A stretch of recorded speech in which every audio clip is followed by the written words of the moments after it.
to predictability. The milkman, the paperboy, evening TV.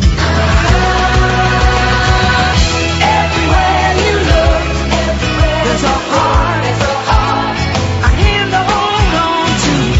Everywhere you look, there's a face of somebody who needs you. Everywhere you look, when you're lost out there and you're all alone, life is waiting to carry you home. Everywhere you look.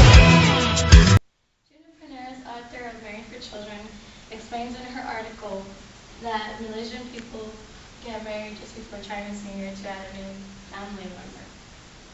Okay, so unlike the U.S., people don't get married because they're in love. They get married because their parents planned the marriage. And this is sometimes, it's bad because they don't really love each other, so they insult each other. For example, like she mentions how at a wedding, a bride in her speech profoundly thanked her parents and bride and siblings, while the groom joked that his new bride had been pre-approved by his family like a credit card.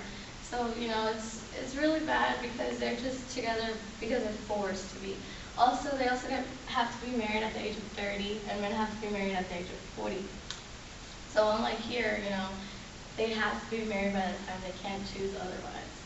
So instead of asking, what do you do, what's your work, they ask, are you married? It seems like you have to be married. Is there any questions you guys want to ask? So it's like a pre-arranged marriage? Right, yeah. Like a mail-order bride? I mean, not all, she told me, she said that in, where she's from, not all people do this anymore, but there are some people that actually, that the parents plan a marriage. So there's nobody any woman above 30 that's not married, pretty much. Or is that just? there's two. Okay, so it's strongly influenced that. And I think another stereotype is how we can see not only women or men 30 to 40, but younger people also get married by arranged marriage too. We can see that too. There's just another stereotype, and then this is one of the stereotypes. Is there they get pre-arranged age 12 or something like that? Is that Not 12. Basically after high school or after you complete high school. Yeah. So when they get when it's arranged, do they have to have money, or how do they choose the girl for? Well, most of the time the parents have covered most of the costs of the expenses of the wedding and such, and then when they get mature, when they can find their own money and whatever, so that's when their parents give all the responsibilities fully to them and not them. Okay, so they're just friends, they're friends of the grooms. Okay, so it's not like you have to have have to have your career or your family. Yeah. So if someone hits the ages of 30 and 40, do they have no choices of getting married, or they're just going to be single for the rest of their life? They do? It's just I think this is one of the mentality that they think by the age of 30 or 40 you already have to get married because what are you gonna do if you get older? You see your friends already have so many kids, and then you're the only one that doesn't have kids and doesn't have family. Now, what if the person one of the person that's getting married, let's say they're already in love with somebody else, and their parents plan a marriage? Can they tell them, listen, I'm already in love with somebody else I want to be with? That happens a lot, though, actually. Really? Yeah, this happens a lot, and there's also incident where they put all this drama into TV show or into books and all stuff, So it's one of the things that happens, but at the same time, they cope to it. I think with most people usually have either by discussions or they're gonna have like all this drama in their family. Like, the bride ran away, or probably the groom ran away, and all those stuff. And run away together. Yeah. So it's kind of tough. Is there any other questions? So I did my research on hurtful communications that can go between an interpersonal relationship. And I did it between the traditions and policies that Malaysia versus Indonesia. Now, the conflict between Malaysia and Indonesia is that Indonesia believes that Malaysia is losing a lot of its culture and traditions. It's beginning to change and become more open to Western influences into the community of it. And, even though Malaysia believes, and they say it, that their policies and traditions and culture and the way they act and carry themselves is very open to changes somewhat, but they still believe that Islam is going to be a huge benefactor into what they do as a country as a whole, because that is a main religion, and they kept that when they fought for their independence back in the 1900s. Now, the main way you can see it now with the Western influence is going is that weddings are becoming less traditional according to the Islamic religion, and that, piggybacking off of what Marlene said earlier, that people are somewhat becoming choice opinionated, and even in these bigger cities, it seems that things are becoming to change because of Western influences flowing in and out of them. With that, I believe that Islam is kind of losing it in Malaysia a little bit, and that's just really gotten the Indonesian people really upset. Is that even though Malaysia is supposed to be a big Islamic culture and they're supposed to be kind of strict with it, like Indonesia is, Malaysia is losing it slowly over time, and that's what the main conflict is between the two countries. Are there any questions? So in like the weddings, you're seeing more pairs up with like different background, like racial backgrounds and stuff like that. Yeah. Now is that what they're saying is the influence of Western culture, because it's all we see over here now. I believe, now especially, that is true to say, yes, that in Indonesia, they like to keep it very pure genetics, they keep the same, no mixtures in the family bloodline and all stuff like that. In Malaysia now, it seems that, someone who might be Caucasian skinned, at least they come in, they might even be born in Malaysia, but because they have their skin tone, they look differently from them. That wedding may becomes less frowned upon, or more frowned upon between people if they see it out in public, especially if they go to the wedding or the traditional people see that, So. Where do you see the Western influences in 10 years from now? I believe Western influences that are going to grow in the very big populated cities in the area, because Malaysia is a very big tourist attraction to people outside of the country, even on the western side where we live.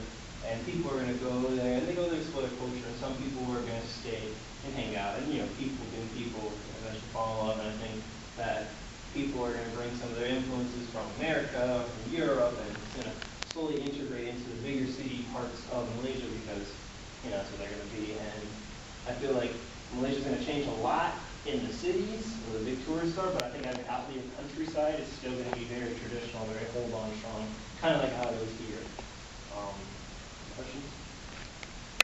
So what you're saying is that their rules are like so much, like they're very strict compared to Malaysian culture. They're just like very liberal. They have become very liberal. Like she was telling me, she said that not like how I'm talking about how their parents play with the marriages or whatever. And she told me that some people do that, but most people like they're really more liberal about that. Yeah, Malaysia's really been kind of open, and they said that even in their declaration when they first got the freedom, that they would be open to changes in the same sense, where even though just like Indonesia, they're just really mad that they feel like they're losing connections to Islam at the same time. But yeah, they are becoming a lot more liberal and open to new things in a sense. This is an article that I found. It's Victims of Groupthink by Irving Janis. I've got some examples. I got 3 out of the 8 examples that they allow us to get this illusion of invulnerability, belief in inherent morality, and self-censorship. The illusion of invulnerability is it's an illusion of vulnerability between probably it could be a married couple, that they're invulnerable and that they have to do it, just like a traditional thing, like when they're chosen to get married but without knowing their spouse. belief in inherent morality is that they have to have the morals of their, of their religion. They don't have to, or of their culture. And self-censorship is censorship is just showing that, you can't do some certain things and some things you can. And those are a few examples that I did find off of that article. They also talked about groupthink. They said that it's like you're more vulnerable to groupthink when like the people are from the same background. Like you don't have right now, I guess we're not because we have people from different cultures and stuff. Yeah, because if you're in a group of all the same things, you don't want to stand out or be different, Right, so exactly. you go with the pack so you don't look Odd. Yeah, even though nowadays that's becoming less the case, and then more people are like branching out and being their own thing. But it's more younger people that fall into Yeah. think than older ones. Yeah. They're becoming more modern because that's just how it is. Right, like an example, remember when we first started like thinking of a title, everyone was like, yeah, it's great, we came up with the title, but Jasmine didn't like that, Right. so we changed it sometimes. that's very good.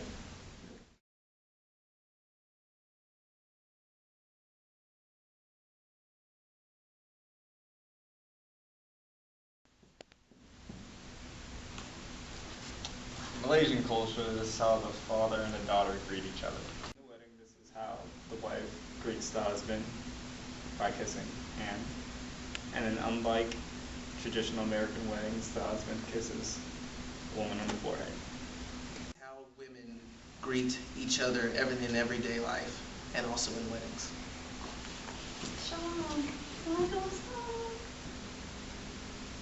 Unlike women greetings, men greet each other like American traditional greetings, by handshakes. Hey, how's it going? Good. What do you think about our attire, some Malaysian kind of wear? I think it's really nice and fancy. I especially like you guys because it's purple and purple is my favorite color. So yeah, I like it. It's nice. Anything about me? Yeah. You're very handsome. Oh, thank you. What do you think about our Malaysian wear? I think it's a great outfit. It looks good on y'all. Looks good. Yeah. Really brings out my eyes. Yeah. Good. That's pretty casual. I feel like we dressed up. I mean, I think it's okay, but I think it's Not too over the top, you think? a little too over the top. Over the top? Yeah. Alright. Thank you so much. So this is what the men would wear every day, and this is what the women would wear every day. Do you think it's a little bit too much, or like No, it's it's just, perfect? yeah, it just shows your culture or maybe religion or whatever about you. I guess it speaks to your own personal traits, stuff like that. That's it.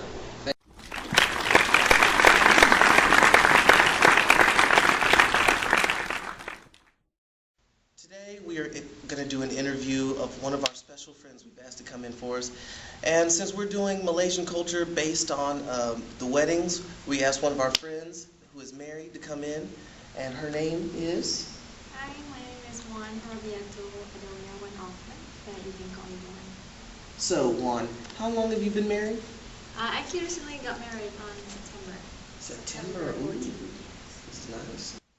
How do you think other people outside of your cultural group perceive you? In general, most of my friends look at my culture as very traditional, because there are a lot of things that they can do, but I have like limitations, just because my culture is mostly overlapped with my religion. Because majority of Malaysians are Muslim, so at the same time the culture are overlapping with the religion. Like for example, how my friends, they can drink or they can go party, and that's something that we don't do back home. So when we come here in America, we still not comfortable doing all these things, and they would look at us as, oh, it's very boring, or you just, very limited, you can't do so many things, or you can't have fun. So how do you view others outside your culture? For example, weddings here and weddings from Malaysian culture. How do they differ? Okay. It's actually a lot of different. Wedding here is very modernized and it's very liberal. It's freedom, like you can do anything. And the one thing that I see here, they have the main common thing is the white dress. But back home, our wedding dresses are not white. They're very colorful. Yeah, yellow, green, like very bright colors. And also, normally in our wedding, we do it, traditionally we do it at our home. Like we rent tents and we do it in our backyard and in front of our houses. And the road is basically closed for the wedding. So it's very like, it's like family, like we invited the whole neighborhood. It's like anybody can come and just have, enjoy it. It's like a feast. But here it's more close, very private. Only close friends and family are invited. But there, like you invite like the entire village. Like, and it's open from the morning till like nighttime. And also even this is mostly about food also. We don't have a lot of dancing though, but here it's a lot of dancing and partying, drinking. But over there, it's basically eating traditional food and just meeting friends and family. So how was your wedding? Did you like your wedding? I like my wedding. However, since I did my wedding here, my family they couldn't make it. So none of my family could make it here. So it's just friends and family. It's just friends basically, and family from the mosque basically. And we're planning to do a real wedding, like another wedding with traditional back home, maybe next year. Yeah. So that would be a much better one, like where all my family can come and gather. Yeah, because we all live in different states. So the wedding is actually, people are actually excited when there's a wedding because they can actually finally meet and hang out. It's like Christmas for us. Different religions, and we all like have different perspective of each other, but we still all like one. We still all human, right? So do you think we are actually more alike with each other or not? Yes. At the end of the day, we're all humans, and we value the same qualities, the same things. Like we have to, respect each other, respect the elders. We, always look up after each other, respect each other. So that's basically, no matter where you're coming from, your culture, how you were raised, those are the values that we all always cherish.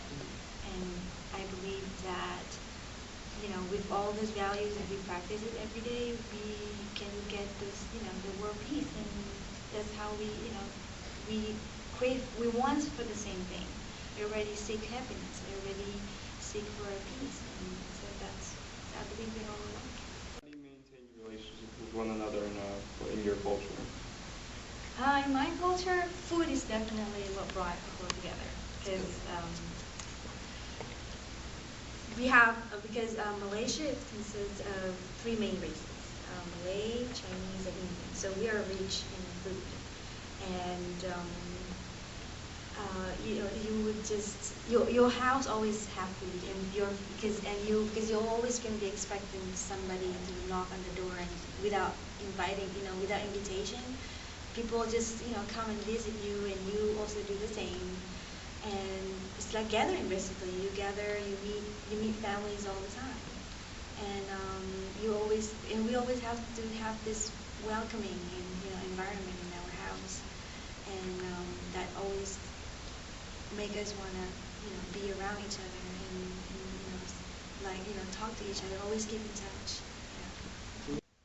Does your culture ever experience conflict? And if you guys do, how do you fix the problems? Sometimes, like in wedding, for example, the parents, they're very traditional. In Malay culture, when somebody asks for a woman for hand in marriage, the parents would they ask for a certain amount of money. And then sometimes they ask like too much or too high for the men. And I'm sure it's the same issues happening here too. And sometimes we don't, and again, Malay culture is very much overlapping with Islam, our religion, and it's always not a good thing to spend too much money on a wedding. And we believe that the least amount of money will always lead to longer wedding. That's true. Less debt. Yes, exactly, less stress. And so we always, when the parents expect you to, okay, you have to do it a certain way. Sometimes you guys Sometimes, yeah, we don't agree, but at the same time, we don't want to overstep our boundary because they're the parents, they're the elders. We normally obey the parents, and we would explain. We have to really speak with a very, very polite and soft tone, explain to them, what's your plan, how do you want, what do you expect to achieve in the future, what do you care, what do you look for in a man. So make them see that it's not about finance, it's not about money, and say that maybe the money can be used to, instead of spend on a wedding, maybe you can use it to prepare yourself for the future. Maybe buy a house or save it for the children. So make them see that the money is there. It's not like the man cannot afford, but it's better to use the money for something that is useful rather than just spend it on a wedding just one time on one day. So what was traditional about your wedding, and then what was, modern in the sense of here in American culture? And then why did you choose it to be like that? Okay. I'm going to start by talking about the wedding in general, and then I'm going to talk about my wedding. So in general, for Malaysian wedding, the traditional is like I said earlier, we wear traditional clothes, and our traditional wedding dresses are not really white. They're all very colorful, and traditionally we normally do the wedding at our home.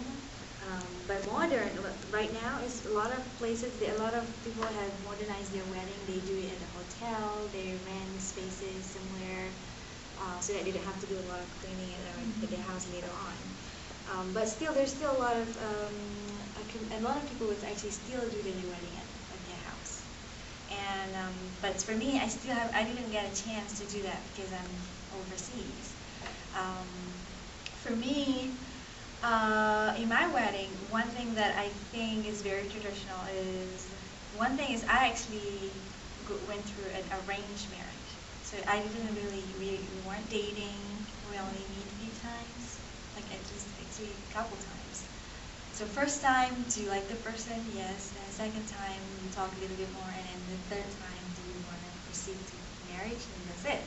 Is that like an option, or you have to? What if you guys don't like each other? Yeah, if you don't like each other, that means you don't have to be that person anymore and just move on. So you liked him? Yeah, so I like him. I see a lot of values in him, and I agree to marry him, and then that's it. And then we getting to know each other until now because we actually just got married.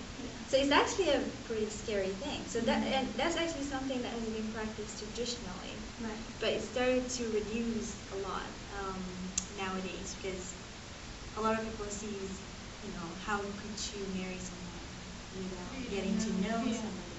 Right? How can you live with someone if you haven't tried to live with that person? So it takes a lot of risk. And so that's one thing that I think is very traditional. I've never done it before. It's something that's and a lot of my friends see it like, how could you do that? Especially American friends. Like, how could you do something like that? They scared. They're actually scared for me. But yeah, it's something like it's your heart. You feel it. You can feel whether it's something that you should go with it or you don't. So it's about how you see that person and you can tell. And also in my wedding, I didn't get a chance to do it at my home. But if I get a chance when I go back to my home countries, I definitely want to do that. But here in my for my wedding, we actually did it at the mosque. Yeah, it's a very small space. I didn't get to invite like the whole village or the whole neighborhood, but just close friends. And yeah, I didn't really get an opportunity to put a lot of Malay culture in my wedding. Right, because your parents were Yes, overseas. because I'm here by myself. All my family are back home, and my husband is an African, so the food is actually African style. Yeah, so it's a lot of his culture incorporated in the wedding, not in mine. But back home, it probably is going to be more of my culture. Okay. Yeah. Sounds pretty good.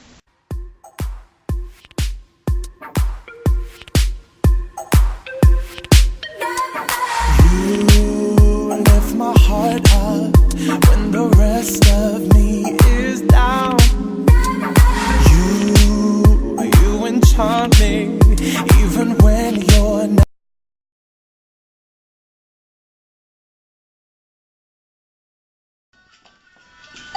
That's how it is.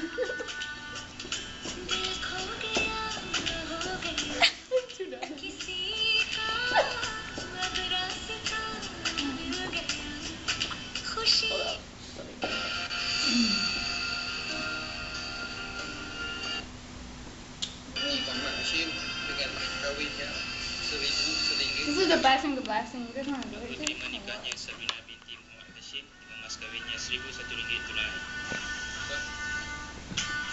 What do they do?